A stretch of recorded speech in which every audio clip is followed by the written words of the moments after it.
Alléluia. Je suis vraiment dans la joie ce matin. Parce que nous allons partager un moment très important. Et je suis dans la joie. Des choses me font cette joie-là. La première chose, mes frères et sœurs, la dernière fois que j'étais en ces lieux, c'était pour la mort de mon frère. Pas mon voyant, il était mon petit frère. Et j'étais encore ici, c'était pour une maladie. Et je m'étais dit, cette fois-ci, je ne serai pas au Katanga pour enterrer ou pour prier pour une malade, mais je serai là pour le mariage et pour le séminaire. Dieu a accompli ma demande. C'est ainsi que même après, il y a eu des morts dans ma famille. Je n'étais pas venu. Je tenais à ma prière. Amen. Que Dieu vous bénisse. La deuxième chose qui me fait très bien la joie, c'est un homme de Dieu. Cet homme-là, j'aimerais que vous le suivez très bien. Il était inutile à nos yeux. On le considérait comme ça. Pourquoi? Chaque fois il prenait de la bière, il prenait de l'alcool. Amen. Mais ce que cet homme a fait, personne d'autre dans ma famille. Nous avons une grande famille ici à Katanga. Personne d'autre ne l'a fait. J'ai dit très bien. Personne d'autre n'a fait ce que lui a fait. Quoi qu'il était bon, comme on le considérait inutile, un bagarreur, un fumeur de sang, il vous prend de l'autocot du matin au soir. Et à la maison, il peut passer même 2 fois seulement. Et tous les autres jours, il est passé dans le bar. Mais ce que cet homme a fait, personne d'autre ne l'a fait. Je vais vous parler de cette personne et je vais vous dire aussi qu'est-ce qu'il a fait. Et écoutez ce que cette personne a fait. Je suis en train de crier. Ça va là-bas. Que Dieu vous bénisse. Écoutez ce que cet homme a fait. Il a introduit Jésus dans notre famille. My God. Il a introduit Jésus dans notre famille. Personne d'autre ne pouvait le faire. Les autres pouvaient nous donner l'argent. Ils pouvaient nous donner des conseils. Mais ils n'ont pas introduit Jésus. Quand il a introduit Jésus, quand Jésus est entré dans notre vie, Jésus n'est pas venu seul. Jésus est venu avec la paix. Et quand il a venu la paix, écoutez ce que Jésus dit. Je vous laisse la paix, mais je vous donne ma paix. C'est-à-dire, Jésus a une paix que les gens ne pouvaient pas donner. Depuis que Jésus est entré dans notre vie, nous avons la paix. Nous avons la paix. Adam Bonge Telemi.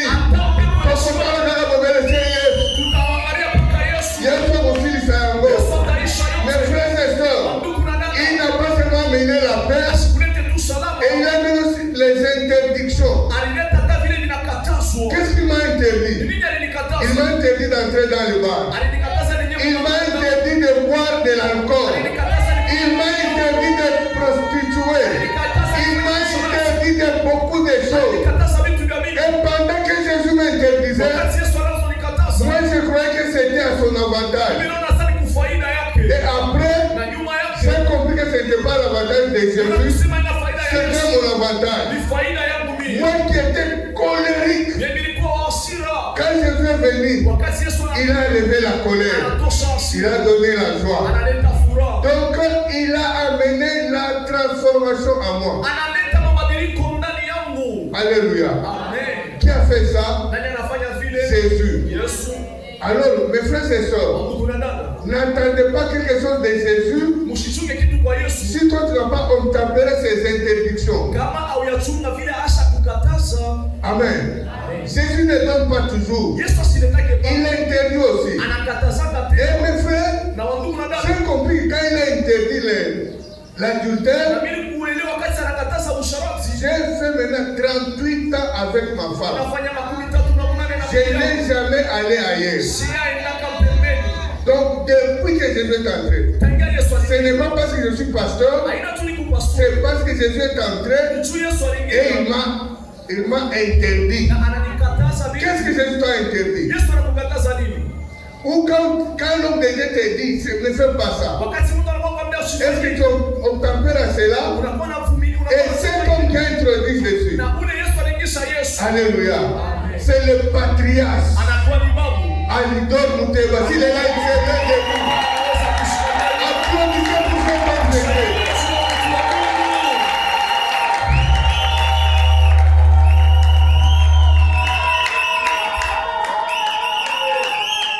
Ce qu'il a fait dans notre vie, personne d'autre ne l'a fait.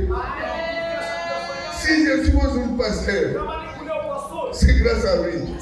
Si dans notre famille, il y a aussi des pasteurs, il y a des intercesseurs, il y a des chantres, c'est grâce à cet homme qui était avant un homme inutile.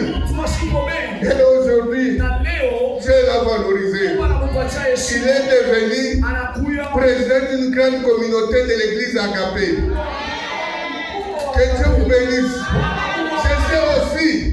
Quand toi tu es à Seigneur, parce que tu as reçu Jésus, et fais un effort d'introduire Jésus dans ta famille. Maintenant, cette personne qui a introduit Jésus dans notre famille, qu'est-ce que nous pouvons lui donner? Croyez-vous qu'on va lui donner des vestes? Les vestes vont s'user. Mais ce que moi je lui ai donné, c'est mon ministère des Kuluna transformés. Tous ces gens de Kuluna là sont devenus des chrétiens, des voleurs, des femmes libres, abandonner la prostitution et venir à Jésus. Et c'est ce que moi je crois, ce que nous pouvons lui donner. Et toi aussi tu es là, fais comme les autres. Alléluia. Est-ce que vous êtes là? Cette semaine, c'est une bonne semaine. Alléluia. Écoutez maintenant les thèmes que nous allons parler. C'est bon. Marcher par la foi et expansion à tous égards. Alors, les lecteurs de la Bible peuvent nous lire dans 2 Corinthiens, chapitre 5, verset 7. Et la deuxième lecture, 1 Corinthiens, chapitre 3, verset 6. On peut dire ça.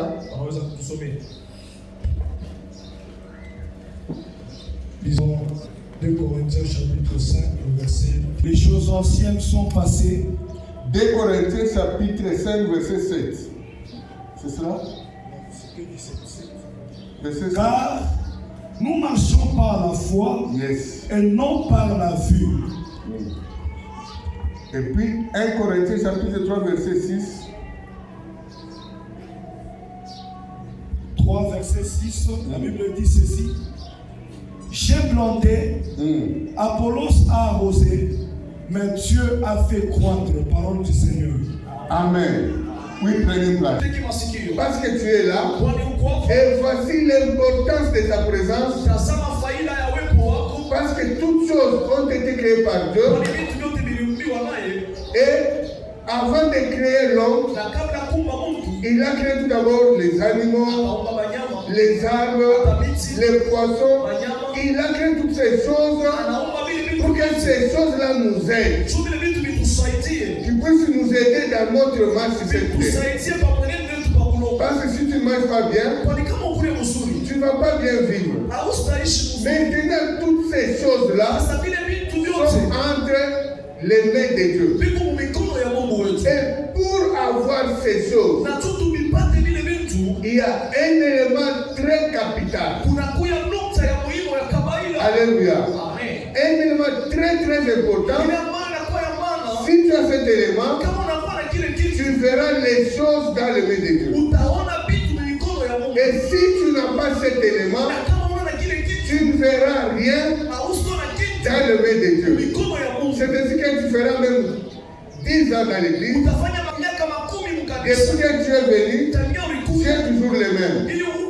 Mais quand tu as cette chose-là, cet élément, tu commenceras à voir les choses dans le main de Dieu.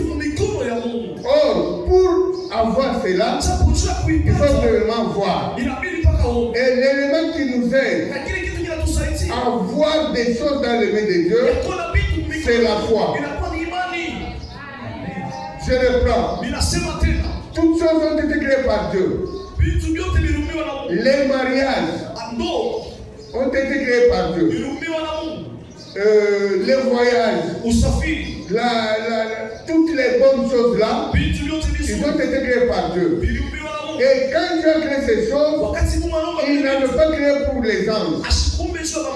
Dieu n'a jamais créé les mariages pour les anges. Et tu ne verras à aucun jour, je l'ai dit sans crainte d'être contredit, tu ne verras pas un jour un ange se marier. C'est-à-dire quand tu as créé le mariage, c'est pour moi et toi. Est-ce que tu es là? Et quand tu as créé le bonheur, il ne l'a pas créé pour les anges. Il l'a créé pour toi et pour moi. Amen. Alléluia. Donc Dieu a créé beaucoup de choses. Alors je ne sais pas, je ne peux pas voir ce que j'ai écrit ici. Et tu vois, quand on s'est bien préparé, on a pris beaucoup de temps, peut-être on peut se perdre. Mais les dieux qui m'ont appelé à faire ce travail, je ne perdrai pas. Je vais retrouver tout ce que j'ai écrit. Et d'ailleurs, j'aimerais que l'Esprit Saint puisse nous aider à voir ce que nous avons déjà préparé. Alléluia. Alors je disais que toutes ces choses-là n'étaient pas créées par Dieu. Et n'étaient pas créées pour l'ange. C'était créé pour toi et moi.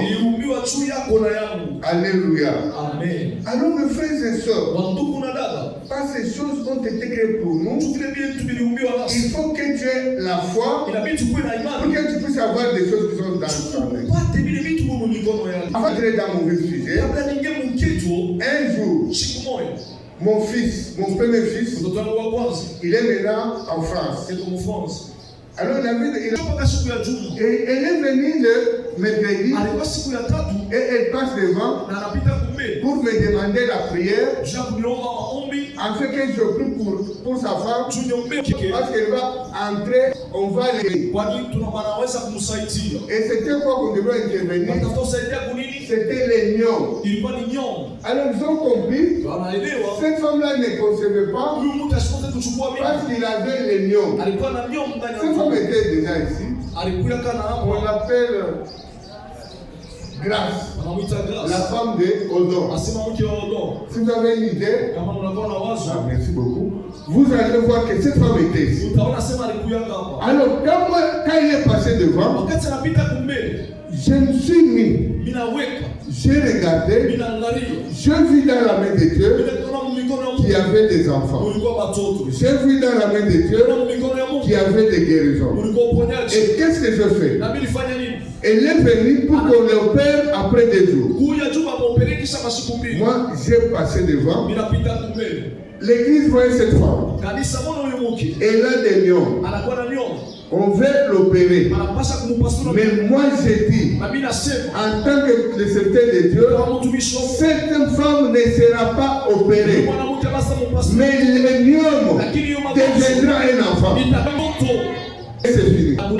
Quand la femme est rentrée à la maison, elle a commencé à saigner abondamment. Parce que mon fils, au lieu de m'appeler, il appelle ma femme Pour dire à ma femme, il y a un papa qui est dans l'hôpital parce qu'il est médecin.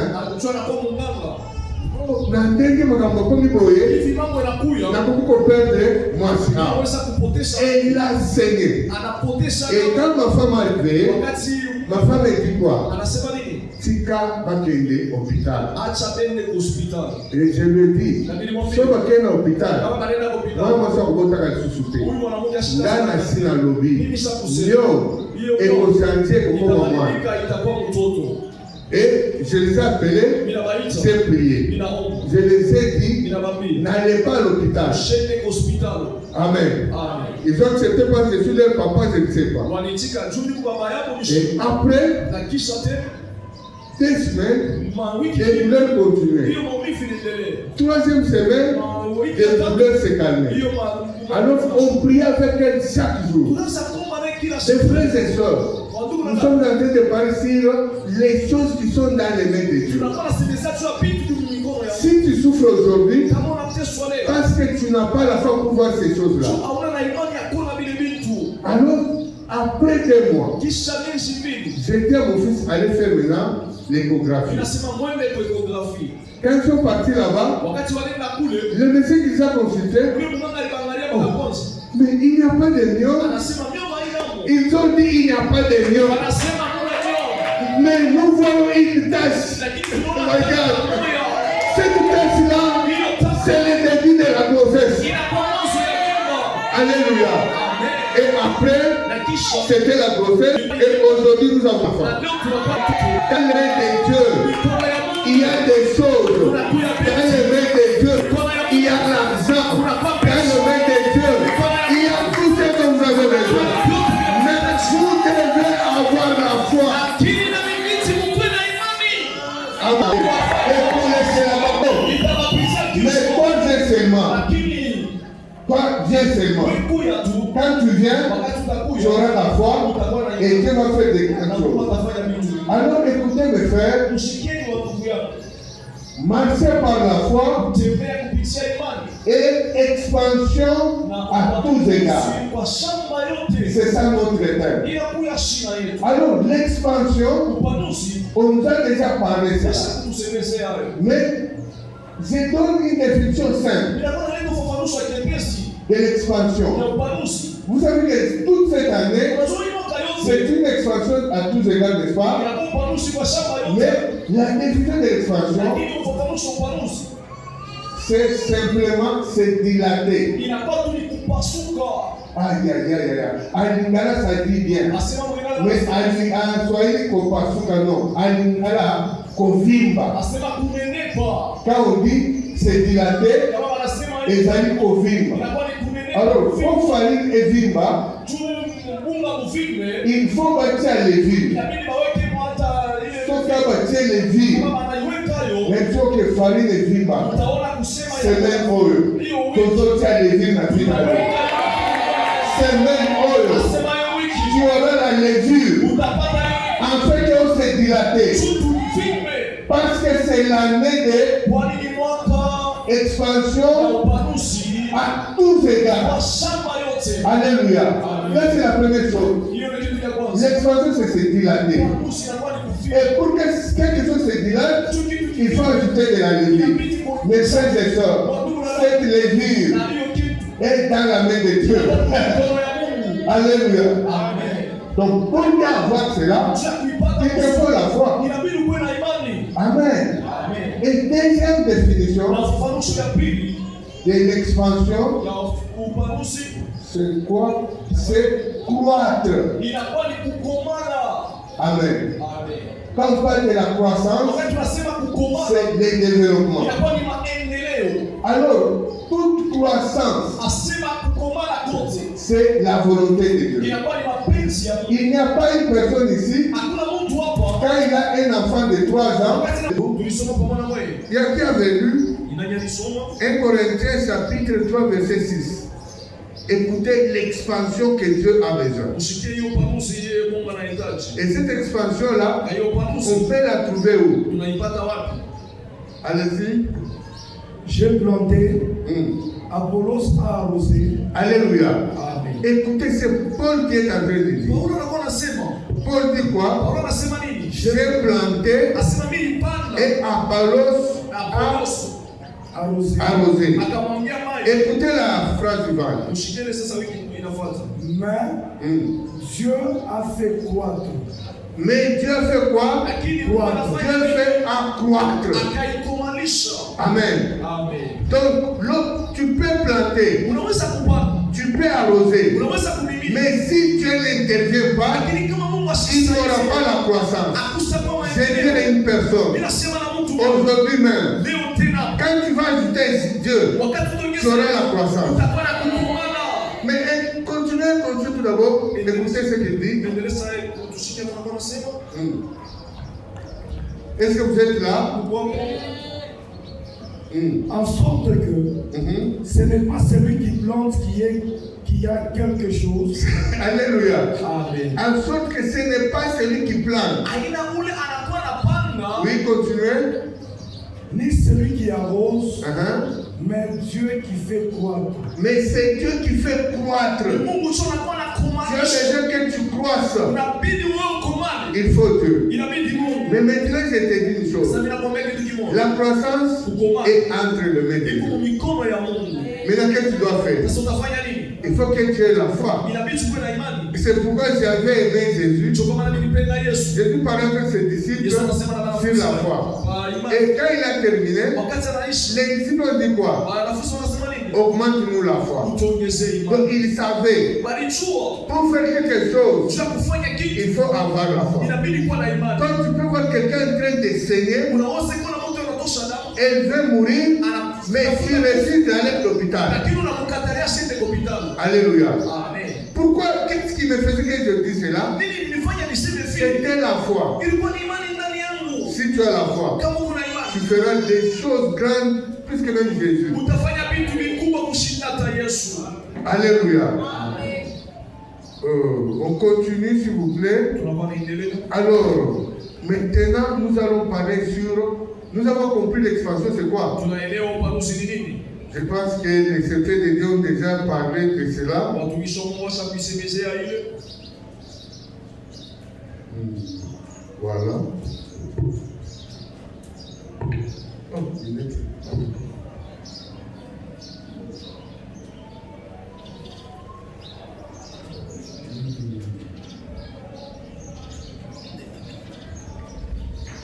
Ok, je suis en train de voir quelque chose ici. Tunakuwa naona kitu kimoja hapo.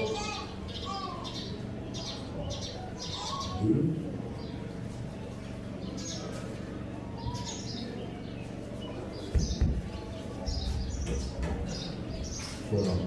Ok.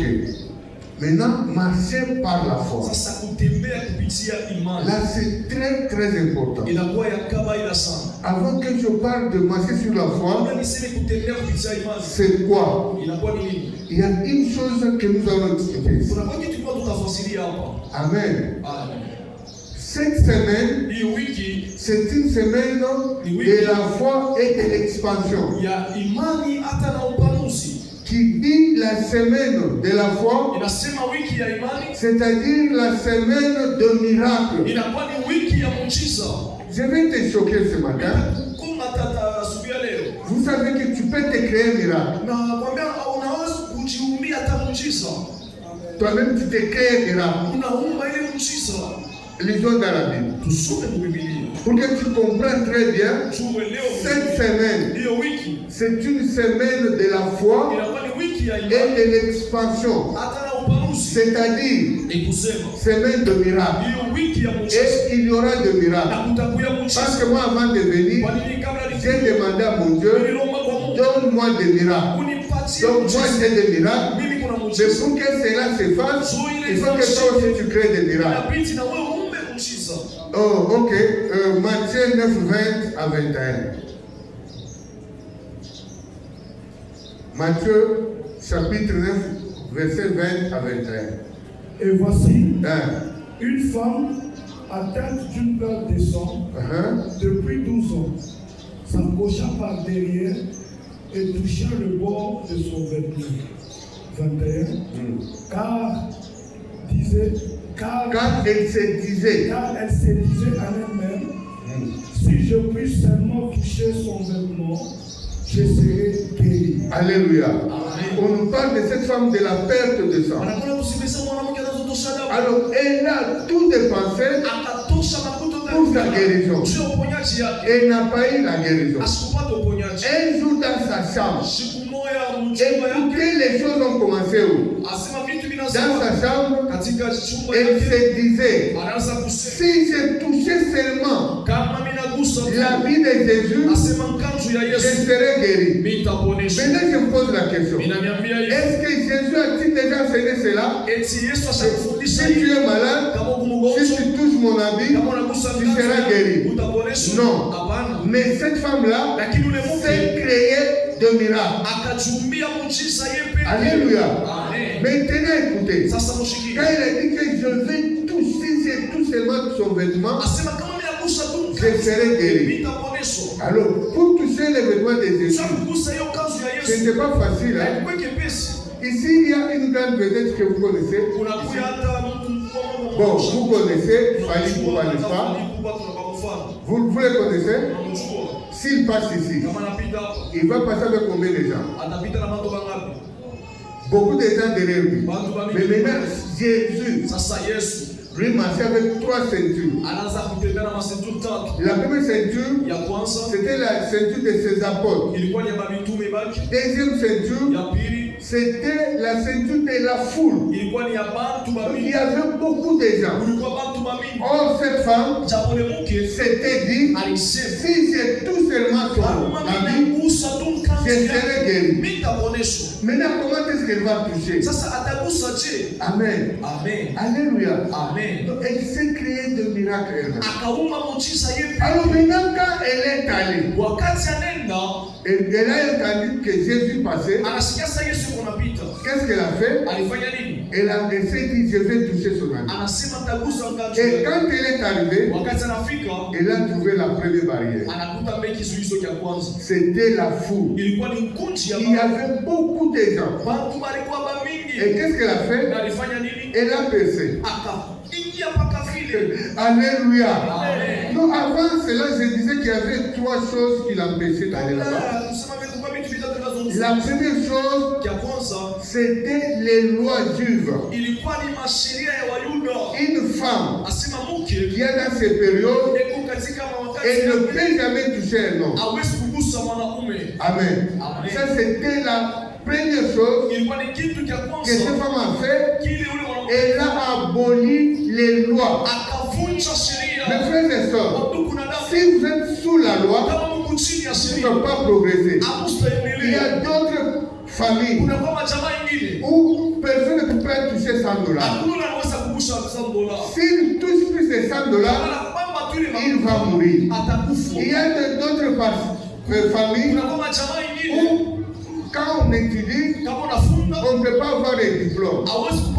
Là, il faut s'arrêter. Et on va créer des choses pour que ces personnes-là n'avancent pas. Donc, il y a des lois et des lois dans nos familles. Alors, pour que tu puisses avoir ce que tu cherches, il faut abolir les lois.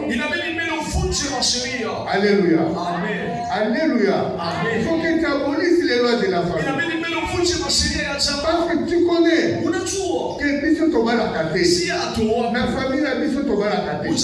Na bandiko ebiso. Ata boba la kate. Semaine oil. Et ça semaine à rapidité. Semaine à vitesse. Les choses que tu n'as pas eues dans 10 ans, tu l'auras dans une semaine.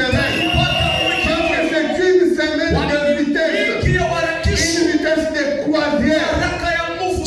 L'avion, la vitesse d'avion là.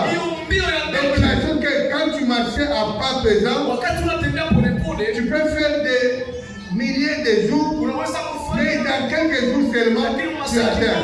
Et la première chose, nous allons abolir ces lois.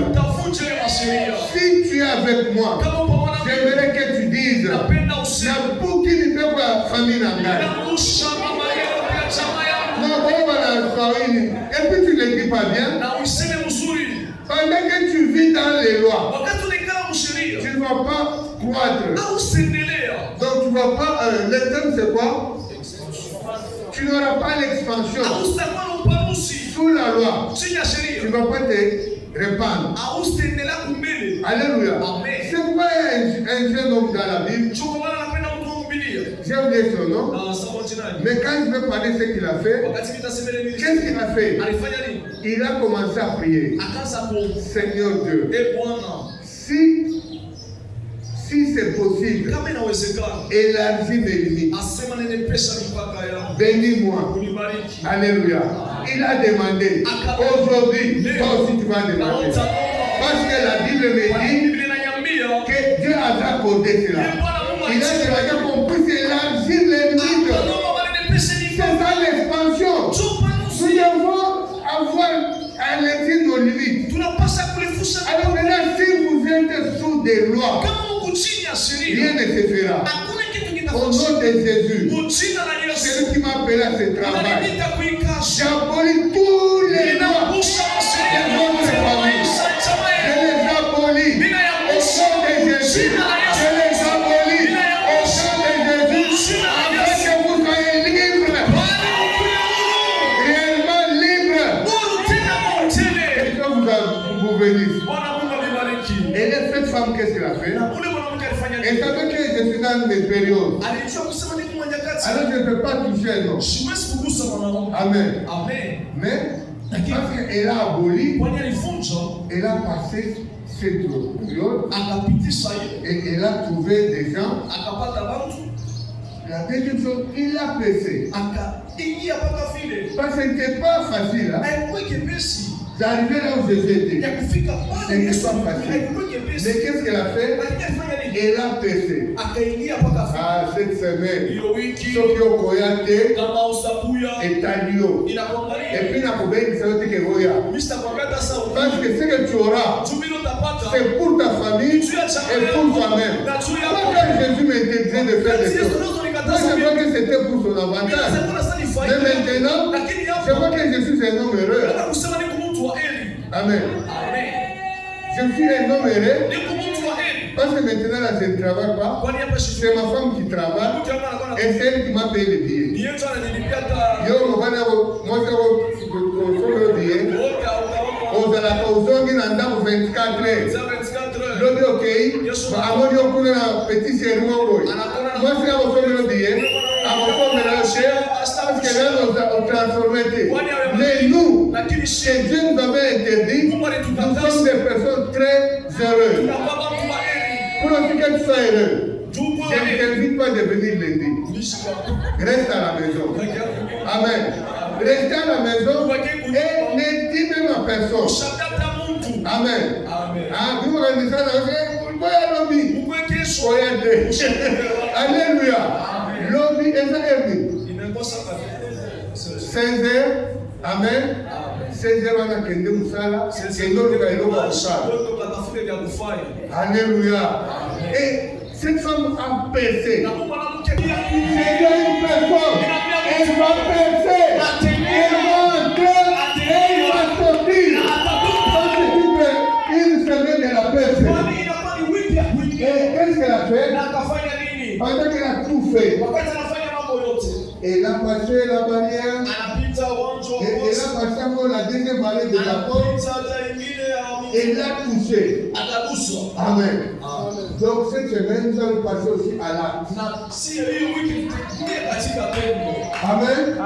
Parce que tu l'as dit, je dois voir ceci. Il faut passer à l'acte. Maintenant, écoutez la réponse de Jésus. C'est ce que moi j'ai aimé. Jésus n'a pas dit, écoutez seulement, il y en a 22. Écoutez ce qu'il dit, quand cette femme a touché la vie de Jésus, et elle était guérie sur les sangs, et Jésus en tant que Dieu, elle a compris qu'on l'avait touché. Maintenant, elle s'adressa à la femme. Écoutez. Jésus se retournant et dit en l'envoyant, prends courage, ma fille, ta foi t'a guéri. Alléluia. Qu'est-ce qui a guéri cette femme? C'est Jésus qui l'avait guéri. Est-ce que Jésus a prié pour cette femme? Qu'est-ce qui lui a guéri? C'est sa foi. Cette semaine, Si tu as la foi, tu seras guéri. Cette semaine, si tu as la foi, tu vas monter, tu vas aller.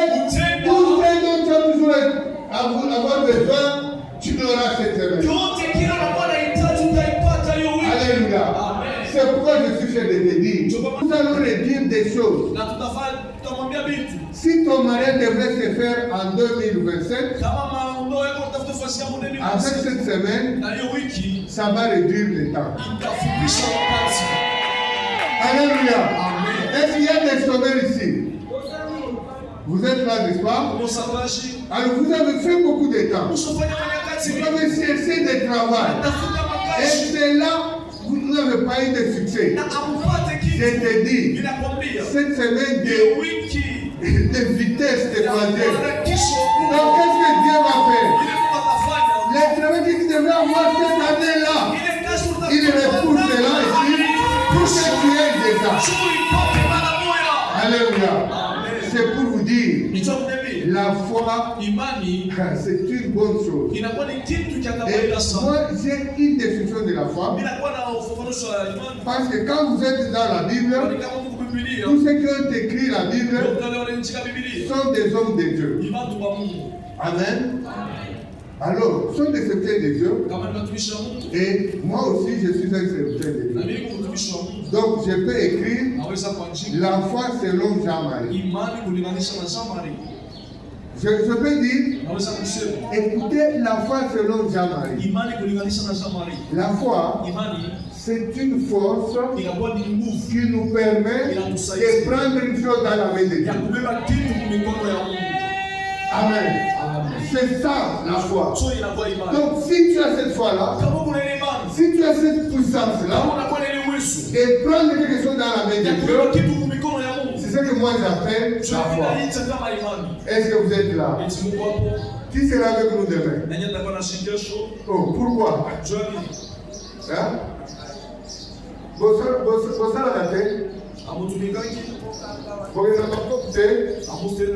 Laissez-moi te dire, Okenda Bako Bozwaka Kute. Depuis au Banda, Ozaka Ozaliwa. Mieux faut changer méthode. Et la même méthode que tu vas changer, c'est de venir écouter la parole de Dieu.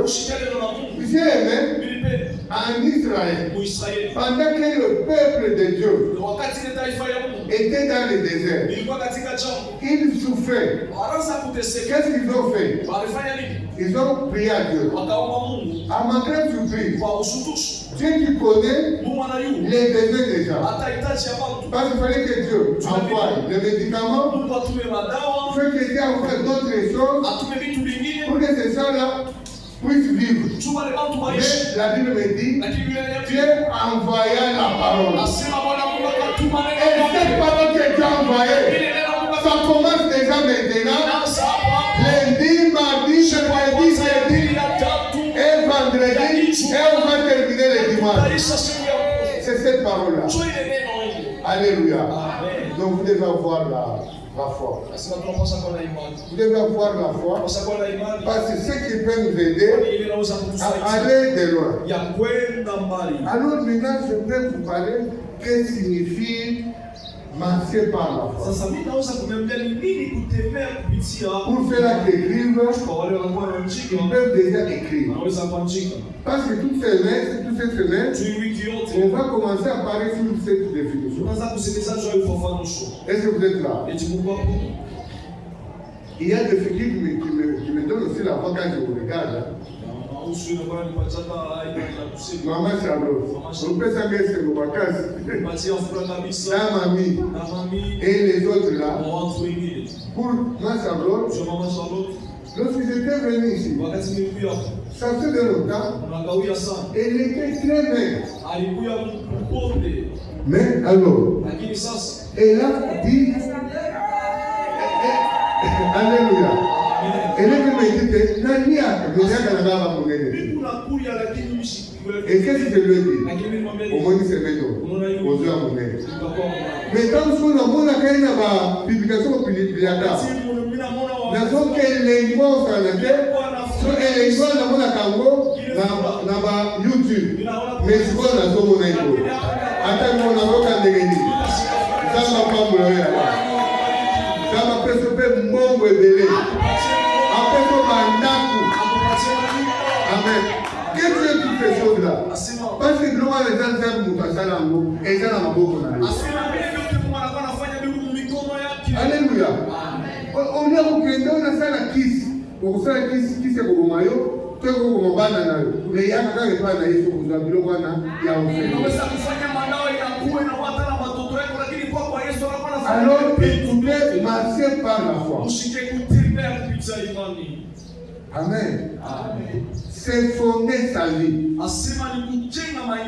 Écoutez-moi bien, c'est fonder sa vie, ses décisions et ses actions sur la confiance absolue en Dieu. Amen. C'est ça la foi. Non, marcher par la foi. Donc fonder sa vie, sa décision et ses actions sur la confiance absolue en Dieu. Amen. Non, je recommence. Parce qu'on va parler seulement sur ça. Marcher par la foi, c'est fonder sa vie, sa décision et ses actions sur la confiance absolue en Dieu et en sa parole, plutôt que sur les constances visibles, sur les émotions ou la logique humaine. Alléluia. Donc nous on ne peut pas rester sur la logique des gens. Si on restait sur la logique des gens, on ne devrait pas avoir un enfant. Nous sommes allés au-delà. Parce que nous les médecins, il fait que l'endroit où l'enfant peut résider, c'est là où il y a des lions. Donc l'enfant ne va pas entrer. C'est ça la logique des choses.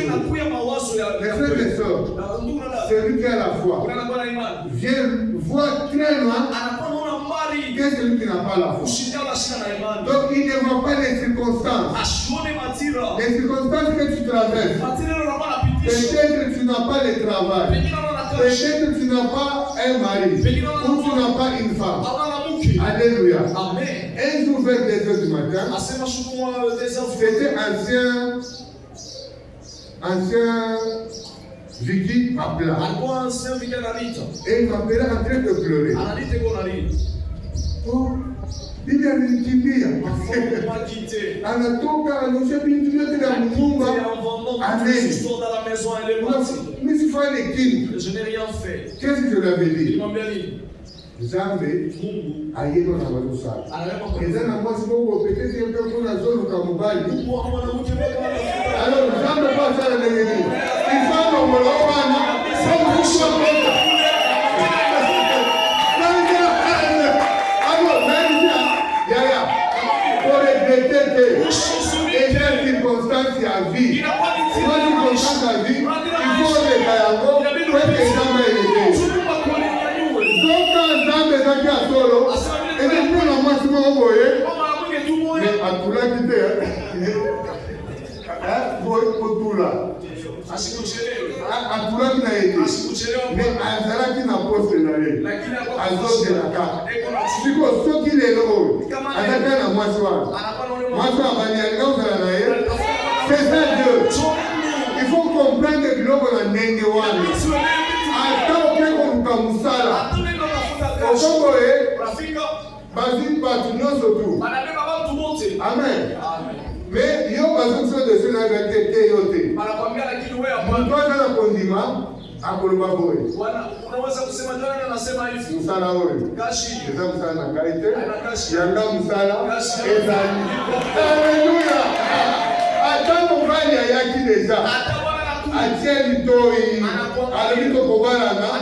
Ofutuki akeula na mati nusu. Unaona neno fata bibi mwingine. Une femme de la famille là quoi. Yule mwanamke mmoja atasema. Oh, attends, et puis les gens akokina ngai. Tashi fanana tashi. Oye, bana nazoya. Na lobi. Parce que on bana nazoya. Kama linga na bato baza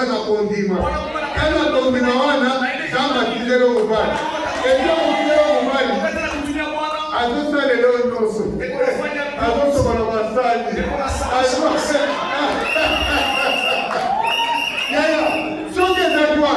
Afrika kafika kayo. Amona rosuko zaka eloko. Me on zamba tindelo. Mama na. Azotamba mwana yaka. Alléluia. On zamba tindelo. On a dit non, bon, comme ça la boy, ça ressemble à la boy.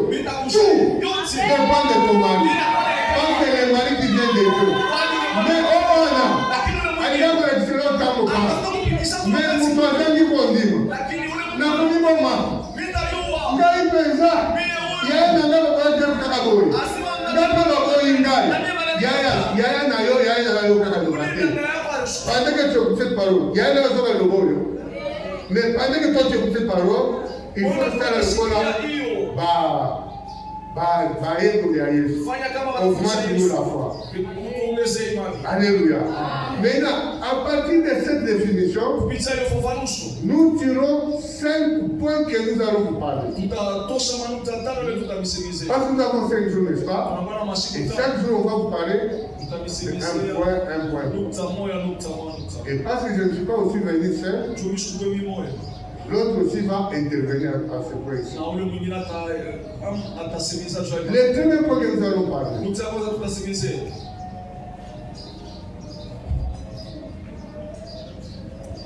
Avoir des pensées positives. Amen. Toute personne qui a la foi n'a jamais eu de pensée négative. Et je ne sais pas. Des pensées négatives.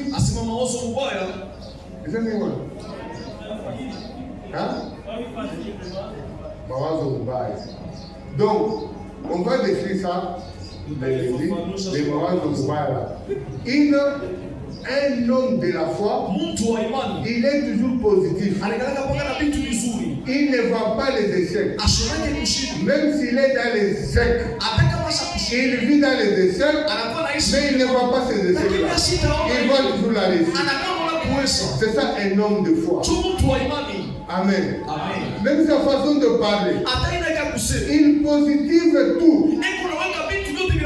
Pendant que tout le monde l'insulte. Alléluia. Mtu wa imani ataka anatembea na lago ataka chambula atake bazo chambula yo wana. Alléluia. Zamba azotala azona kondimana yo. Mais qu'est-ce qui va se passer? Dieu va laisser cette situation. Pendant qu'ils vont commencer à tout dire.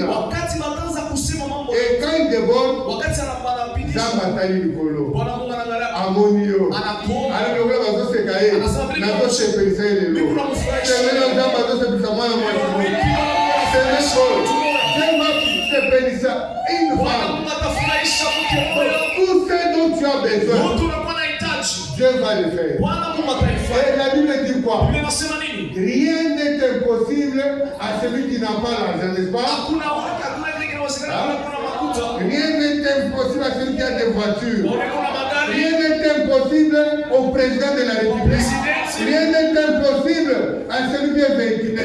Non. Vous savez, quand Dieu a parlé ceci, c'est pour dire rien n'est impossible à tout le monde. Mais c'est tout le monde là, c'est lui qui a la foi. Et celui qui a la foi, ou celui qui n'a pas la foi, nous allons nous mettre debout. Il y a tout le monde dans ce mouvement d'adoration. Mettez-toi debout s'il vous plaît. On ne va pas vraiment beaucoup prier, mais on va seulement dire, augmente-moi la foi. Et après que tu aies augmenté, que Dieu augmente ta foi, je vais prier pour quelques personnes. Parce que déjà les miracles commencent. Alléluia. Les miracles commencent maintenant. N'attendez pas demain. Parce que la Bible dit quoi? Écoutez ce que la Bible dit. Tout ce que vous demanderez en priant, croyez que vous l'avez reçu. Yes.